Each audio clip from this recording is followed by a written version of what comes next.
మొన్న ఒక సోదరు వచ్చింది, మధ్యరాత్రి తీసుకొచ్చారు. ఫైనల్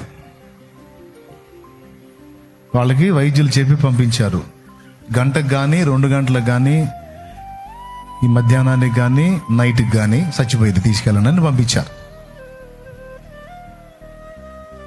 ఆ అమ్మాయి చివరి కోరిక ఏంటంటే, నన్ను ఒక్కసారి తండ్రి సన్నిధికి తీసుకెళ్ళండి, శాలేమన్న దగ్గరికి తీసుకెళ్ళండి, అన్నను చూసి ఒక్కసారి అన్న చేత ప్రార్థన చేయించుకొని దేవుడు ఉంచితే బతుకుతా, పిలిస్తే పోతా, అన్న దగ్గరికి తీసుకెళ్ళండి అని ఆ బిడ్డ కోరింది. పాపం అంబులెన్స్ నేరుగా ఇటు తెచ్చారు వాళ్ళు. మీరు నమ్మండి నమ్మకపోండి, అదిగో ఇక్కడే ఉందా, దేవుని స్తోత్రం కలుగును గాక.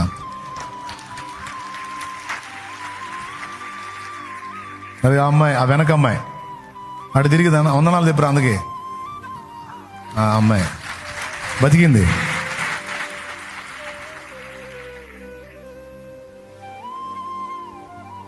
ఎంత ఆశ్చర్యకరమైన విషయం అంటే, నాకు డౌటే ఆ పిల్ల బతికిద్ది అంటే. అదిగో ఆ వీల్ చేయాలి. ఆ రోజు ప్రార్థన చేసినప్పుడు పుట్టు భలే తీశారు నాయన, దేవునికి స్తోత్రం. డెడ్లీ కండిషన్ అది, ఇంకా ఆ అమ్మాయి చివరి స్టేజ్ అది. ఎన్నో రోజులు గల కోటాలకు ముందు రోజు అనుకుంటా, కోటాలకు ముందు రోజు 18వ తారీఖు నైట్ ఆ బిడ్డకి ప్రార్థన చేసింది. అదిగో ఇప్పుడు సజీవంగా ఆరోగ్యంగా వచ్చి మన మధ్యలో నిలబడి సాక్షిగా ఉంది. మరేదో ఆ మరణకరమైన జబ్బేది ఆ అమ్మాయిని కాజేయలేదు కదా.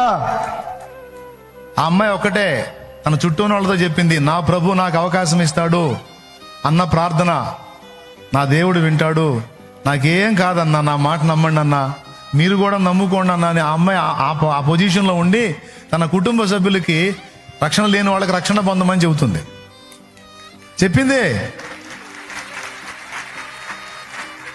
అదిగో సజీవరాలి ఇప్పుడు సాక్షిగా నిలబడింది.